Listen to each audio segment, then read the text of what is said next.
Hello, আসসালামু আলাইকুম। আজকে আমি কথা বলবো ডিপ্রেশন পিপলদের খাবার নিয়ে, ঠিক আছে? মূলত যারা ডিপ্রেস সাফার করে এরা বাজে খাবার, বাজে lifestyle, unhealthy food, unhealthy lifestyle থেকে ওদের রোগ হয়, ঠিক আছে? যে পথে আপনার রোগ হয়েছে সেই পথে আপনার খাবারটাকে ঘুরিয়ে ফেলতে হবে, ঘুরিয়ে হেলদি খাবার আসতে হবে, তাহলে আপনার গাট সুস্থ হবে, আপনি একসময় ডিপ্রেশন থেকে বেরিয়ে আসবেন। তা আমি দেখেছি যত ডিপ্রেশনের লোক আছে তারা মেডিকেল সায়েন্সের কাছে যায়, যাওয়ার পরে ওরা ওষুধ টষুধ দেয়, দিলে আরও বেশি অসুস্থ হয়ে যায়, আরও সুইসাইডাল থট তাদের ভিতরে আছে, ঠিক আছে? তা আপনার যদি ডিপ্রেশন থেকে বেরোতে হয় তাহলে নাম্বার ওয়ান ফুড, ঠিক আছে? আপনার গাটকে সুস্থ করার জন্য, ঠিক আছে? আপনি ভালো খাবার ছাড়া জীবনেও কোনো দিন ডিপ্রেশন থেকে বেরোতে পারবেন না, যত বড় পিল দিক, যত সাইকেটিস্ট, বড় বড় ডাক্তারের দিক, আপনি বেরোতে পারবেন না। এজন্য ডিপ্রেশন পিপলদের খাবার ইম্পর্টেন্ট, ভেরি ইম্পর্টেন্ট। সব কিছু ইম্পর্টেন্ট, কিন্তু খাবার নাম্বার ওয়ান। সব কিছুই নাম্বার ওয়ান, কিন্তু খাবার খুবই গুরুত্বপূর্ণ, ঠিক আছে? এখন আপনার এখানে আমি অনেকগুলো খাবারের নাম এখানে লিখেছি। তো এই খাবারগুলো আসলে আপনার এই খাবারগুলো হলে হবে না, শুধু এই খাবারগুলো হলে হবে না, আপনার জানতে হবে যে এই খাবারটা, প্রত্যেকটা খাবার ন্যাচারাল থেকে আসতে হবে, উইথাউট কেমিক্যাল ছাড়া যেগুলো তৈরি, উইথাউট কেমিক্যাল, উইথাউট সার, ঠিক আছে? সে জায়গার থেকে আসতে হবে, ন্যাচারাল থেকে আসতে হবে। প্রকৃত বাতাস, প্রকৃত সূর্যের আলো দিয়ে যে শাকসবজিগুলো তৈরি, ঠিক আছে? তারপরে যে মাংস, যে গরু, যে ছাগল, হাঁস মুরগি, যেটা হোক না কেন সেটা নেচারে বড় হয়, নিজের খাবার নিজেই অর্জন করে খায়, ঠিক আছে? তারপরে মাছ, ডিম, সবগুলো আসলে নেচার। আপনার ব্রেন এখানে ইউজ করতে হবে যে আমি যে খাবারটা খাচ্ছি, আমি যে খাবারটা ভিতরে ঢুকাচ্ছি, এটা ন্যাচারাল সোর্স থেকে আসছে না কোনো ফার্ম থেকে, আহ, কোনো ফার্মের জমি থেকে আসছে কিনা, এটা আপনার ব্রেন ইউজ করতে হবে, ঠিক আছে? তো আমি অনেকগুলো এখানে খাবারের লিস্ট লিখেছি। তা আপনি একটা কথাই মনে রাখবেন যে খাবারটা ন্যাচারাল থেকে আসতে হবে, ঠিক আছে? এই খাবারগুলো হলেই হবে না, সেটা ন্যাচারাল থেকে আসতে হবে, সে প্রকৃতি থেকে আসতে হবে। তা আমি লিখেছি যে ফল নাম্বার ওয়ান। ফলটা কি ফলের ভিতরে, আর এই খাবারটা হতে হবে যেটা আপনি জীবন্ত খেতে পারবেন সেটা জীবন্ত খাবেন, যেটা একটু রান্না করে খেতে হবে সেটা রান্না করে খাবেন। কারণ আপনি যদি এটা ভুনা টুনা করে খান, যদি স্বাদ বানানোর জন্য অধিক তেল মশলা দিয়ে খান, ঠিক আছে, সেটা আপনার কোনো কাজে আসবে না। কারণ অতিরিক্ত তাপমাত্রায়, অতিরিক্ত হিটে খাবারের পুষ্টিগুণ নষ্ট হয়ে যায়, ঠিক আছে? তা যেগুলো জীবন্ত সেগুলো জীবন্ত খাবেন, আবার যেগুলো রান্না করে খেতে হয় সেগুলো রান্না করে খাবেন, ঠিক আছে? এখন ডিপ্রেশন রোগীরা আবার রান্না করে এই ফাইবার হজম করতে পারে না, আবার ডিপ্রেশন রোগীদের জন্য ফাইবার ইম্পর্টেন্ট। হ্যাঁ, এখন ফাইবার যদি আপনি হজম না করতে পারেন তাহলে আপনি প্রথমত হালকা সিদ্ধ করে খাবেন, ঠিক আছে? যাতে একটু ফাইবার কমে যায়, যাতে আপনি সহজে ডাইজেশন করতে পারেন। আপনি যদি প্রথমে যদি কাঁচা শাকসবজি খেতে যান তাহলে আপনি পারবেন না, আর হজমও করতে পারবেন না, ঠিক আছে? এই জিনিসটা মাথায় রাখতে হবে। তা ফল আপনার পরিমিত খেতে হবে, কারণ ফলের ভিতর কার্বোহাইড্রেট আছে, এটা অল্প খেতে হবে, বেশি খালি আলো বেশি সমস্যায় পড়বেন আপনি, ঠিক আছে? ফল পরিমিত পরিমিত খেতে হবে এবং সিজনাল হতে হবে। হ্যাঁ, যে আপনি কোন সিজনে খাচ্ছেন সেই সিজনাল হলেই সেই জিনিসটা আরও বেটার, এবং সেটা ন্যাচারাল হতে হবে, প্রত্যেকটা খাবার ন্যাচারাল হতে হবে। তা ফলের ভিতর কার্বোহাইড্রেট আছে, তা আপনার ভিটামিন সি জাতীয় টক ফলগুলো হলে আরও বেশি ভালো হয়, ঠিক আছে? ফল, তারপরে শাকসবজির ভিতর ফাইবার আছে, যেটা আপনার গাট হেলথে উন্নতি করবে, ঠিক আছে? ফাইবার মানে কি আপনার গুড ব্যাকটেরিয়ার খাবার, ঠিক আছে? এই শাকসবজি খেতে হবে, আপনার প্রকৃতির থেকে আসা যে শাকসবজিগুলো সেগুলো খেতে হবে। ইলিশ মাছ, এর ভিতর ওমেগা 3 আছে, ভালো প্রোটিনের একটা সোর্স। ইলিশ মাছ খেতে হবে, হ্যাঁ, অরিজিনাল ভালো মানের ইলিশ মাছ, তৈলাক্ত ইলিশ মাছ খেতে হবে, কারণ এর ভিতর ভালো প্রোটিন পাবেন, আপনি ওমেগা 3 পাবেন, ঠিক আছে? এবং ভালো ভালো জিনিস ডিপ্রেশন পিপলদের জন্য ওমেগা 3 ভেরি ইম্পর্টেন্ট, ঠিক আছে? আর এর ভিতর ভালো প্রোটিন আছে। হ্যাঁ, ইলিশ মাছ খাবেন। আর একটা কথা মনে রাখবেন যে আপনি খাবারের 80% হতে হবে অ্যালকালাইন ফুড, আর 20 থেকে 15% হতে হবে অ্যাসিডিক ফুড, ঠিক আছে? মাছ, মাংস, ডিম, দুধ, এগুলো অ্যাসিডিক ফুড, এগুলো আপনার খেতে হবে, কিন্তু আপনার খাবারের তালিকায় থাকবে অ্যালকালাইন ফুড 80%, এবং অ্যাসিডিক ফুড 10% বা 15 বা 20%, ঠিক আছে? আপনার একটা করে নিতে হবে। এখন পরে আছে যে ইলিশ মাছগুলো পেঁপে পাতা সবচেয়ে পৃথিবীর বুকে সবচেয়ে খাবারে হজম করার জন্য যে এনজাইম, পাপায়া লিপসের ভিতর বেশি থাকে, পাপায়া পেঁপের ভিতর, পাপায়া লিপসের ভিতর সবচেয়ে বেশি এনজাইম বেশি থাকে। ঠিক আছে, এখন পেঁপে পাতা আপনি আপনার খাওয়া লাগবে, পেঁপে খাওয়া লাগবে, পেঁপের বিভিন্ন তরকারি আপনি খেতে পারেন, সেটা সেটা আপনার জন্য ভালো হবে। মাংস মাংস খেতে হবে, কারণ মাংস আমাদের কোলেস্টেরলের দরকার আছে। কোলেস্টেরল ছাড়া আসলে ভিটামিন ডি ধরিয়ে না, তা মাংস খাবেন। মাংস খেতে হবে, সেটা ন্যাচারাল থেকে আসতে হবে, গরু হোক, মাংস হোক, ঠিক আছে, সেগুলো মুরগি হোক, যেটাই হোক না কেন আপনার ন্যাচারাল থেকে আসতে হবে। মাংস আপনি খেতে পারেন, কিন্তু একটা জিনিস আছে কি, যারা ডিপ্রেশনের পিপল ওদের তো গাটের অবস্থা খারাপ থাকে, তো প্রথমত মাংস বেশি পরিমাণ খাওয়ার দরকার নেই। ঠিক আছে, মাংস আপনি কমায় খাবেন, মাছটা বেশি খাবেন, ডিম বেশি খাবেন। ঠিক আছে, ইলিশ মাছ বেশি খাবেন, টুনা মাছ, যে কোনো সামুদ্রিক মাছ খাবেন, এবং সেটা তৈলাক্ত হলে বেশি ভালো। ডিম খাবেন, হ্যাঁ, ন্যাচারাল মাংস, ন্যাচারাল ডিম। ঠিক আছে, মাংস একটু কম খাবেন, মাছ আর ডিম আরও বেশি খাবেন। সিউইড, ঠিক আছে, সিউইড হচ্ছে একটা সামুদ্রিক শৈবাল। ঠিক আছে, সিউইড আপনি খেতে পারেন, এর ভিতর প্রচুর পরিমাণে ফাইবার আছে, হ্যাঁ, বিভিন্ন রকমের আয়রন আছে। ঠিক আছে, মিষ্টি আলু কার্বোহাইড্রেটের একটা ভালো সোর্স। ঠিক আছে, মিষ্টি আলুর ভিতর 4টা কার্বোহাইড্রেটের মধ্যে বাকহুইট, কেনোয়া, কালো চাল এবং মিষ্টি আলু, 4টা কার্বোহাইড্রেটের মধ্যে মিষ্টি আলু হলো একটা। আপনি মিষ্টি আলু খেতে পারেন। মিষ্টি আলুতেও অনেক ভালো কার্বোহাইড্রেট, ভালো সোর্স, কিন্তু কার্বোহাইড্রেটে আপনি রিফাইন্ড কার্বোহাইড্রেটে যাবেন না, কারণ রিফাইন্ড কার্বোহাইড্রেট হচ্ছে প্রত্যেক রোগের গোড়া। ঠিক আছে, প্রত্যেক রোগের গডফাদার হচ্ছে রিফাইন্ড কার্বোহাইড্রেট। তো আপনি ভালো সোর্সের জন্য মিষ্টি আলু খেতে পারেন। এর পাশে সিয়াসিড, সিয়াসিডের ভিতর ডিপ্রেশন পিপলদের ভিতর যত কিছু দরকার আছে, ঠিক আছে, ডিপ্রেশনের জন্য আপনি সিয়াসিডের ভিতর বেশিরভাগ জিনিস আপনি সিয়াসিডের ভিতর পাবেন। ঠিক আছে, সিয়াসিডের ভিতর ওমেগা 3 আছে এবং গুড ফাইবার আছে। তারপরে ক্যালসিয়াম, ম্যাগনেসিয়াম, পটাশিয়াম সোর্সের অনেক ভালো একটা সোর্স আছে সিয়াসিড। ঠিক আছে, কারণ ফাইবার ছাড়া আপনার গাট হেলথ উন্নত হবে না। তো সিয়াসিডের ভিতর ভালো একটা প্রোটিন পাবেন আপনি, সিয়াসিডের ভিতর ফাইবার পাবেন। ঠিক আছে, সিয়াসিড ডিপ্রেশন পিপলদের জন্য ভালো একটা খাবার। ডাল জাতীয় খাবার ডিপ্রেশন পিপলদের জন্য ভালো, কারণ ওর ভিতর ফাইবার আছে, প্রোটিন ভালো একটা সোর্স আছে। কফি, ঠিক আছে, সেটা কফিটা হতে হবে অর্গানিক, ন্যাচারাল কফি। কফি আপনি খেতে পারেন। ঠিক আছে, কফি খাওয়া লাগবে, কিন্তু আপনি কফিটা কোনো সময় রাত্রেবেলা বা ঘুমানোর সময় খাবেন না। আপনি সকালবেলা বা সকাল 11টার আগে কফিটা খেয়ে শেষ করবেন। ঠিক আছে, কফিতে ক্যাফিন থাকে, যদি আপনি রাত্রেবেলা খান তাতে হলে আপনার ঘুমের ডিস্টার্ব দিতে পারে। ঠিক আছে, কফি গেল। কাকাও পাউডার, কাকাও পাউডারের ভিতর ম্যাগনেসিয়াম আছে, যা আপনার নার্ভাস সিস্টেমকে উন্নত করবে। ঠিক আছে, এর ভিতর পটাশিয়াম, ক্যালসিয়াম, ম্যাগনেসিয়াম এগুলো থাকে, এবং আপনার ইলেকট্রিক্যাল ডিসফাংশনের জন্য কাকাও পাউডারটা খুব ভালো। কাকাও পাউডার আপনি খেতে পারেন। কিনোয়া কার্বোহাইড্রেটের একটা ভালো সোর্স, কেনোয়া আছে একটা কার্বোহাইড্রেট। ঠিক আছে, মিষ্টি আলু যেমন একটা কার্বোহাইড্রেট, কেনোয়া আছে একটা কার্বোহাইড্রেট। তা এই কেনোয়া আপনি খেতে পারেন, কেনোয়া আছে, কেনোয়ায় ফাইবার আছে, ম্যাগনেসিয়াম, পটাশিয়াম অনেক কিছু আছে। কেনোয়া কার্বোহাইড্রেট একটা ভালো সোর্স। আপনার কার্বোহাইড্রেট আসতে হবে ভালো সোর্স থেকে, ভালো কার্বোহাইড্রেট সেটা হতে হবে লাল চাল। হ্যাঁ, এটা কার্বোহাইড্রেট ভালো একটা কালো চাল, এর একটা কার্বোহাইড্রেটের একটা ভালো সোর্স। ঠিক আছে, মিষ্টি আলু, কেনোয়া, লাল চাল, কালো চাল বা হুইট, এগুলো আছে কার্বোহাইড্রেটের একটা ভালো সোর্স। ঠিক আছে, এই জাতীয় কার্বোহাইড্রেট আপনার খেতে হবে। তারপরে মাকা পাউডার, এটাও একটা ভালো খাবার, আপনার ইলেকট্রিক্যাল ডিসফাংশনের জন্য ভালো একটা কাজ করবে। নারকেল তেল, আমাদের ডিপ্রেশন পিপলদের শক্তি কম থাকে, তা নারকেল তেল এমন একটা জিনিস, এর ভিতর শক্তি ভরপুর। ঠিক আছে, আপনার ডিপ্রেশনে যখন আছেন 5 থেকে 6 বড় চামচ নারকেল তেল আপনার খেতে হবে, কারণ এর ভিতর এনসিটি আছে। ঠিক আছে, আর নারকেল তেল হজম করা খুব সহজ।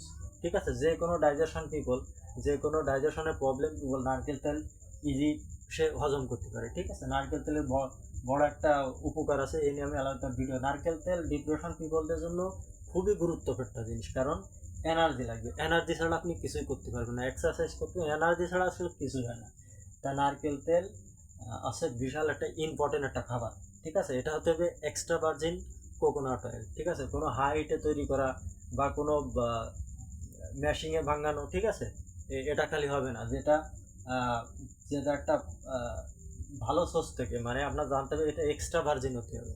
ঠিক আছে, বরফের মাধ্যমে যেটা ভাঙানো হয়। ঠিক আছে, একটা মেশিন পৃথিবীর বুকে কমই পাওয়া যায়, সেই এক্সট্রা ভার্জিন নারকেল তেল খেতে হবে। ঠিক আছে, এর ভিতরে একটা খুব ভালো ধরনের একটা চর্বি। ঠিক আছে, স্যাচুরেটেড ফ্যাট। ঠিক আছে, এই ফ্যাটটা আপনার খেতে হবে নারকেল তেল। এনসিটি অয়েল, পৃথিবীর বুকে এনসিটি অয়েল যে কোনো মানুষ যার ডাইজেশনে একদম শাট ডাউন, ঠিক আছে, সেও এনসিটি অয়েল খেতে পারে। কারণ এনসিটি দুটো জিনিসের ভিতর পাওয়া যায়, একটা হচ্ছে মায়ের দুধের ভিতর, একটা আছে নারকেল তেলের ভিতর এনসিটি অয়েল, ঠিক আছে। তা এনসিটি অয়েল খেলে আপনার সরাসরি এনার্জি প্রোডাকশনে চলে যাবে, ঠিক আছে। আপনি নারকেল তেলে খাওয়ার পরে যদি একটু দেরি হয় এনার্জি তৈরি করতে, কিন্তু এনসিটি অয়েল আপনার সরাসরি এনার্জি প্রোডাকশনে চলে যাবে, ঠিক আছে। আর খাওয়ার সাথে সাথে কিছুক্ষণের মধ্যে আপনি একটু ভালো ফিল করবেন, এনার্জেটিক ফিল করবেন, ঠিক আছে। আর এনার্জি মানেই আছে যে আপনার ব্রেনটা ভালো ভালো সিগন্যাল দেবে, আপনার ভালো ভালো কথা মনে আসবে, ঠিক আছে। এনার্জির জন্য নারকেল তেল, এনসিটি অয়েল, অলিভ অয়েল, এগুলো খুব উপকারী। তারপর হচ্ছে অলিভ অয়েল। অলিভ অয়েল এর ভিতর ফ্যাট, একটা সুন্দর একটা ফ্যাট। তা অলিভ অয়েল আপনি অলিভ অয়েল দিয়ে তরকারি দিয়ে খেতে পারেন। অলিভ অয়েলটা আপনার এক্সট্রা ভার্জিন হতে হবে, ঠিক আছে। সয়াবিন তেল, ক্যানোয়া তেল, ঠিক আছে, বিভিন্ন রকম বর্তমান সরিষার তেলও ভালো নয়, এগুলো আপনার অ্যাভয়েড করতে হবে। সরিষার তেল খাওয়া যাবে, অলিভ অয়েল, নারকেল তেল, এনসিটি অয়েল, অলিভ অয়েল, এই তিনটা তেলই আপনার খেতে হবে, ঠিক আছে। আপনি আপনার যোগ্যতা অনুযায়ী যে কোনো যদি তিনটা পারেন তিনটা খাবেন, অলিভ অয়েল খাবেন, ঠিক আছে। অলিভ অয়েল ডিপ্রেশন পিপলদের জন্য খুব ভালো একটা সোর্স, ঠিক আছে। অলিভ অয়েল সুন্দর একটা সোর্স। তারপর আছে টারমারিক টি। যারা ডিপ্রেশন সাফারিং করে তাদের আছে শরীরে ইনফ্লামেশন, ঠিক আছে। তা টারমারিক টি কেউ যদি খায় তাহলে পৃথিবীর বুকে টারমারিক টির মতো, ঠিক আছে, ইনটি ইনফ্লামেটরি ওষুধ, ড্রাগ, এরকম পৃথিবীর কোনো ওষুধ নেই যে ইনফ্লামেশনকে দমন করে। এই টারমারিক টি পৃথিবীর বুকে সবচেয়ে শ্রেষ্ঠ ওষুধ ইনফ্লামেশনকে দমন করার জন্য, ঠিক আছে। তা টারমারিক টি খুবই গুরুত্বপূর্ণ ডিপ্রেশন পিপলের জন্য। তা টারমারিক টি অবশ্যই আপনার খেতে হবে, ঠিক আছে, এবং সেটা নারকেল তেল দিয়ে বা এনসিটি অয়েল দিয়ে, ঠিক আছে। এখন এই টারমারিক টি আপনার দিনের যে কোনো একটা সময় সকালে আপনার এই টারমারিক টিটা খেতে হবে। এবং মাসা গ্রিন টি টারমারিক টির সাথে খেতে হবে, ঠিক আছে। মাসা গ্রিন টির ভিতর এলথিয়ানিন আছে, ঠিক আছে, যেটা আপনার সেরোটোনিন করতে ইমপ্রুভ করতে সাহায্য করবে মাসা গ্রিন টি, ঠিক আছে। মাসা গ্রিন টিও আপনার ভালো একটা জিনিস আপনার ডিপ্রেশন পিপলদের জন্য। এবং মশলা টি, বিভিন্ন ধরনের মশলা টি আপনি খেতে পারেন উইথাউট সুগার ওখানে মিক্স করা যাবে না। বিশেষ করে ন্যাচারাল সুগার হলে একটু মিক্স করা যাবে, কিন্তু কোনো টির ভিতর কোনো হোয়াইট সুগার, চিনি জাতীয় জিনিস কোনো সময় মিক্স করা যাবে না। তো মশলাটি আপনি একটা সময় খেতে পারেন। এবং টক দই, কারণ তারপর আছে টক দইয়ের ভিতরে আপনি গুড ব্যাকটেরিয়া পাবেন, কারণ টক দই আপনার খেতেই হবে এই সময়, কারণ না খেলে কি হবে, আপনার ডিপ্রেশন পিপলদের পেটে গুড ব্যাকটেরিয়া নেয়, এই জন্য টক দই আসছে আপনার গুড ব্যাকটেরিয়ার জন্য একটা ভালো একটা সোর্স, ঠিক আছে। এই টক দইয়ের ভিতর অনেক এনজাইম থাকে এবং গুড ব্যাকটেরিয়া থাকে, ঠিক আছে। তাই টক দই আপনার ডিপ্রেশন পিপলদের খেতেই হবে, ঠিক আছে। তারপর ফার্মেন্টেড ভেজিটেবলস, সবজি, ফার্মেন্টেড ভেজিটেবলের ভিতরে গুড ব্যাকটেরিয়া আছে, সারক্রাউট, কিমসি, ঠিক আছে, এই জাতীয় জিনিস। তারপরে কেফিরের ভিতরেও আপনার প্রোবায়োটিক্স, গুড ব্যাকটেরিয়া থাকে, এই জাতীয় জিনিস আপনার খেতে হবে। এগুলো আপনার এসেনশিয়াল ডিপ্রেশন পিপলদের জন্য, খেতেই হবে এগুলো। কারণ গুড ব্যাকটেরিয়া যদি আপনি গাটের ভিতর না দেন এবং তাদের খাবার যদি ফাইবার যদি না দেন, তাহলে আপনার গাট ইমপ্রুভ হবে না, আপনি ডিপ্রেশন থেকে বেরোতে পারবেন না, ঠিক আছে। মধু আছে একটা কার্বোহাইড্রেট, এটা হচ্ছে যে এর ভিতর মিষ্টি জাতীয় জিনিস, এটা আপনার পরিমাণ মতো খেতে হবে। এবং আপনি যদি বলেন যে মধু যদি ন্যাচারাল না হয়, সেটা হচ্ছে ডাইরেক্ট সুগার, ঠিক আছে। এটা হচ্ছে ডাইরেক্ট সুগার, যারা ন্যাচারালভাবে তৈরি না করে, যদি মধু যদি ন্যাচারাল না হয়, তাহলে ওইটা হচ্ছে যে আপনার জন্য বিষ, ঠিক আছে, উল্টারও এফেক্ট করবে। তো মধুর বিষয়ে আপনার সচেতন থাকা লাগবে। ন্যাচারাল ভালো সুন্দরবনের মধু হতে পারে, বা কোনো আপনার এই যে খাটাতে হবে যে এই মধুটা ন্যাচারাল থেকে তৈরি হয়েছে কিনা, ন্যাচারাল ফুলের মধু কিনা, ঠিক আছে। আপনার এই জায়গা থেকে ব্রেন ইউজ করতে হবে। যদি মধুটা যদি ন্যাচারাল থেকে না আসে, যদি চিনি দিয়ে বানানো হয়, তাহলে ওটা হচ্ছে আপনার শরীরে আরও বেশি এফেক্ট করবে। অশ্বগন্ধা হচ্ছে যে সেক্সুয়াল ইরেকটিক্যাল ডিসফাংশনের জন্য খুব ভালো একটা জিনিস, এবং ঘুমের জন্য, ঠিক আছে। যারা ডিপ্রেশন পিপল হলে ঘুমাতে পারে না, তো অশ্বগন্ধা যদি খায় তার ঘুমের জন্য সাহায্য করবে, ঠিক আছে। ঘুমের জন্য আসলে কোনো ওষুধ নাই, ঘুমের ওষুধ হচ্ছে স্ট্রেস ম্যানেজমেন্ট। আপনি যদি স্ট্রেস ম্যানেজমেন্ট করতে পারেন, তাহলে এই খাবারগুলো আপনার অশ্বগন্ধা কাজে দেবে। আর যদি না দেন তাহলে অশ্বগন্ধা খান, পৃথিবীর যত বড় বড় খাবার হোক না কেন, যদি আপনি স্ট্রেস ম্যানেজ না করতে পারেন তাহলে কোনো খাবারই আপনার কাজে আসবে না। তো অশ্বগন্ধার জন্য আপনার এতে ঘুমাইতে সাহায্য করবে, ঠিক আছে। অশ্বগন্ধা ঘুমের জন্য একটা ভালো একটা অশ্বগন্ধার গুঁড়া ভালো একটা মেডিসিন, ঠিক আছে। এখন মাশরুমের গুঁড়াও আপনার এর ভিতর ফাইবার আছে এবং ঘুমের জন্য মাশরুম খুব গুরুত্বপূর্ণ। মাশরুমের গুঁড়া, মাশরুম এর ভিতর অনেক ধরনের জিনিস আছে যা ঘুমের জন্য সাহায্য করে, সেক্সুয়ালের জন্য অনেক ধরনের উপকার আছে মাশরুমের গুঁড়ার ভিতরে। ঋষি মাশরুম হোক, তারপরে বিভিন্ন রকম মাশরুম পাওয়া যায়। এটা মাশরুমের যে কোনো একটা সস এবং সেটা ন্যাচারাল থেকে আসতে হবে, ঠিক আছে। মাশরুমের গুঁড়া আপনি খেতে পারেন, এর ভিতর ফাইবার আছে, ঠিক আছে। ফাইবার ছাড়া আপনার বাউল মুভমেন্ট ভালো হবে না, আপনার পাকস্থলী ক্লিয়ার হবে না, ঠিক আছে। অলিভ গুঁড়া অতএব জলফাইয়ের পাতা, ঠিক আছে, এটা হচ্ছে যে আপনার ভালো একটা সোর্স ডিপ্রেশন পিপলদের জন্য, ঠিক আছে। কারণ এতে আপনার নার্ভাস সিস্টেমকে কাম রাখে, ঠিক আছে, শান্ত রাখে অলিভের গুঁড়া, ঠিক আছে। এর খুব একটা উপকার আছে অলিভের গুঁড়া। এবং লেবুতে ভিটামিন সি আছে, ঠিক আছে। লেবু খাবেন, আপনার সেটা ন্যাচারাল থেকে আসতে হবে। সবচেয়ে ভালো হয় যদি আপনার পাতি লেবু হয়, গ্রামের যে কোনো পাতি লেবু হলে সেটা হলো ভালো। লেবুতে ভিটামিন সি আছে এবং এতে হাইড্রোক্লোরাইড অ্যাসিড আছে, ঠিক আছে। এটা আছে আপনার গাটের যে অ্যাসিডিক এনভায়রনমেন্ট সেটার উন্নতি করবে, ঠিক আছে। কারণ আমাদের গাট হচ্ছে অ্যাসিডিক না থাকলে আপনার খাবার হজম করতে পারবেন না। তা লেবু একটা ভালো সোর্স আপনার গাটকে ইমপ্রুভ করার জন্য, ঠিক আছে। সব কটা জিনিসই আপনার গাটের জন্য ভালো। এবং এমন কোনো জায়গা নেই, শরীরে এমন কোনো রোগ নেই যে খাবারগুলো আপনার উপকার না করে, যদি সেটা প্রাকৃতিক খাবার হয়, ঠিক আছে। বেকিং সোডা, লেবুর সাথে বেকিং সোডা খাবেন, কারণ বেকিং সোডা আর লেবু আপনার শরীরে পিএইচরে রক্ষা করবে। পিএইচ, কারণ ডিপ্রেশন পিপলদের শরীরে পিএইচ অ্যাসিডিক থাকে, এই জন্য বেকিং সোডা আর লেবু একসাথে খেতে হবে। এবং একদিন বেকিং সোডা আর লেবু, আর একদিন বেকিং সোডা আর আপেল সাইডার ভিনেগার, এটা দিয়ে আপনার মিক্স করে খেতে হবে। খেলে আপনার শরীরে পিএইচটা নিয়ন্ত্রণে আসবে। তার হচ্ছে বাদাম, বীজ, বিন, ঠিক আছে। বিভিন্ন রকম বাদাম আছে, তার ভিতর প্রোটিন আছে, ফাইবার আছে, ওমেগা 3 আছে, ঠিক আছে। বাদামের ভিতর বাদাম আছে পৃথিবীর শ্রেষ্ঠ খাবার।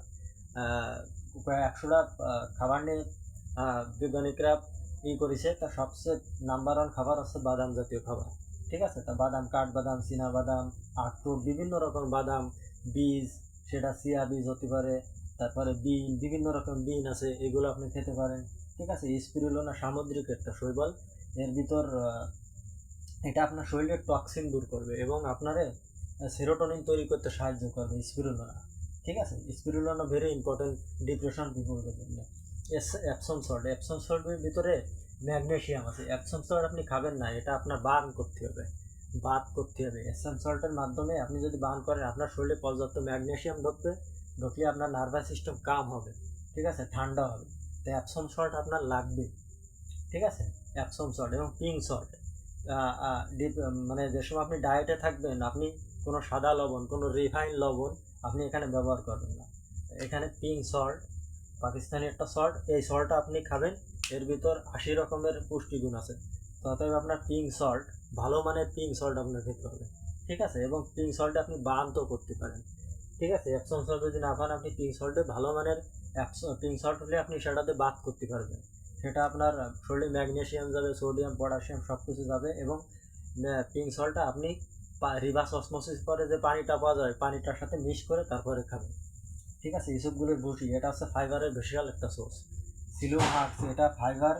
এই সিলুম হাক্স আপনার খেতে হবে এবং সেটা হচ্ছে ঘুমের আগে, ঠিক আছে। সিলুম হাক্স ওর সাথে হচ্ছে যে সিলিও মাস্ক আপনার পানিতে ভিজে আধা ঘন্টা পরে ওটা খেয়ে ফেলতে হবে, কারণ ফাইবার ছাড়া আপনার গার্ড উন্নত হবে না, ঠিক আছে। তা এসবগুলি বসি আপনার খেতে হবে, ঠিক আছে। তারপরে হচ্ছে যে HB21, ঠিক আছে। এটা হচ্ছে যে HB21 হচ্ছে যে আপনার শরীরে নার্ভাস সিস্টেমকে কাম করে, ডিপ্রেশনের পিপলদের জন্য খুব উন্নত জিনিস একটা জিনিস। এই HB03 আপনার নার্ভাস সিস্টেমকে কাম করবে, আপনার মেজাজকে উন্নত করবে, ঠিক আছে। আপনার ব্রেনটাকে শান্ত রাখবে, হ্যাঁ। এই HB03 এটা বিশাল একটা ভালো একটা পাউডার, ঠিক আছে। এটা দামি, অনেক এক্সপেন্সিভ, তা আপনার এটা খেতে হবে, ঠিক আছে। এখন 08, এটাও আপনার ঘুমের জন্য উপকার করবে এবং স্ট্রেস ম্যানেজ করার জন্যই আপনার এই HB08 আপনার উপকার করবে। এবং HB21, ঠিক আছে। SB21 এর ভিতর আছে শক্তি তৈরি করতে। SB21 আপনার আপনার খুব একটা উপকার করবে, কারণ এর সাথে যদি আপনি MCT অয়েল এটা যদি মিক্স করে খান, আপনি ইমিডিয়েট শক্তি পাবেন এবং আপনি ভালো এক্সারসাইজ করতে পারবেন। কারণ এনার্জি ছাড়া কিছুই হবে না। এনার্জি ছাড়া আপনি কোনো দিনও আপনার রোগ থেকে বেরোতে পারবেন না। কারণ কি, এনার্জি যদি শরীরে ফিরে আসে, আপনি ভাববেন যে আপনি সুস্থ আছেন। আর যদি মনে করেন যে আপনার এনার্জি কমে যাচ্ছে, তাহলে ভাববেন যে আপনি টুডে এক সময় আপনি অসুস্থ হতে যাচ্ছেন। ঠিক আছে। এখন বুলেট কফি এটা আপনার জন্য খুব একটা ভালো একটা জিনিস। বুলেট প্রুফ কফি আপনি এটা নিলে আপনার শরীরে ইমিডিয়েট এনার্জি আসবে। ঠিক আছে। এবং এটা হবে যে আপনার ফাস্টিংয়ের পরে, আপনি যে 17 ঘন্টা 18 ঘন্টা ফাস্টিং করবেন, এরপরে আপনার এই বুলেট প্রুফ কফিটা খেতে হবে। ঠিক আছে। টিসি বীজ, এর ভিতর ফাইবার আছে, ওমেগা 3 আছে। হ্যাঁ, এইগুলো এই জাতীয় জিনিস আপনার খেতে হবে। টিসি বীজ এবং ডি রাইবোজ। ঠিক আছে। ডি রাইবোজের ভিতর অনেক শক্তি আছে, আপনাকে ইমিডিয়েট শক্তি দেবে। ঠিক আছে। একটা সুগারি জিনিস, কিন্তু এর ভিতর এনার্জি আছে, শক্তি আছে। শক্তি ছাড়া কিছুই হবে না। শক্তি ছাড়া আপনার ব্রেনতে ভালো ভালো সিগন্যাল যাবে না। ঠিক আছে। শক্তি ইম্পর্টেন্ট, এনার্জি ইম্পর্টেন্ট। হানি সাইডার একটা আছে মধুর একটা, আপেল সাইডার ভিনেগারতে মধু, একটা ফার্মেন্টেড মধু বলতে পারেন। এর ভিতর অনেক পুষ্টিগুণ আছে। তা এই খাবারগুলো আপনার খেতে হবে। তা আপনি যদি এই খাবারগুলো না খান, আপনি যদি মেডিকেল সায়েন্সের কাছে যান, তাহলে জীবনে কোনোদিন আপনার এই ওষুধের দ্বারা আপনার হরমোনাল ইনব্যালেন্স ঠিক করতে পারবে না। ঠিক আছে। তো হরমোনাল ব্যালেন্স আনতে গেলে আপনার গার্ডে ফোকাস করতে হবে এবং স্ট্রেস ম্যানেজ করতে হবে, ভিটামিন ডি লেভেল ঠিক করতে হবে, ফাস্টিং করতে হবে, ভালো ঘুমাইতে হবে, মানসিক প্রশান্তি চর্চা করতে হবে। তারপরে সব কিছু মিলিয়ে আছে আমাদের স্বাস্থ্য। তা এখন এই এই খাবারগুলো তখনই আপনার কাজ হবে যদি আপনি স্ট্রেস ম্যানেজ করতে পারেন। ঠিক আছে। আপনার স্ট্রেস ম্যানেজ করতে হবে। স্ট্রেস ম্যানেজ করার জন্য আপনার এনভায়রনমেন্ট চেঞ্জ করতে হবে, ব্রিদিং এক্সারসাইজ করতে পারেন, ইয়োগা করতে পারেন, নামাজ পড়তে পারবেন, রোজা রাখতে পারেন। ঠিক আছে। এগুলো আছে আপনার মানুষের সাথে ভালো ব্যবহার করতে, এগুলো আছে আপনার স্ট্রেসকে ম্যানেজ করার জন্য সবচেয়ে বেশি উপকার করবে। আর আপনি যদি স্ট্রেস ম্যানেজ না করতে পারেন, তাহলে যদি এই খাবারগুলো খান, আপনার কোনো কাজে আসবে না। ঠিক আছে। তা স্ট্রেস ম্যানেজ করতে হবে, করে তারপরে এই খাবারগুলো খেতে হবে, তাহলে আপনি আপনার গাট ইমপ্রুভ করবে, আপনি একসময় ডিপ্রেশন থেকে বেরিয়ে আসবেন। আর যদি মেডিকেল সায়েন্সের কাছে যান আর ওদের ওষুধের পরে নির্ভর করে যদি চান যে আমি ডিপ্রেশন থেকে বেরিয়ে আসবো, জীবনে কোনো দিন আপনি বেরোতে পারবেন না। আপনি একটা সময় সুইসাইডে যাবেন, আপনি পাগলের মতো হয়ে যাবেন। ঠিক আছে। Thank you for watching. তা আপনার এই খাবারগুলো খেতে হবে এবং আপনি সুস্থ হবেন একসময়। Thank you.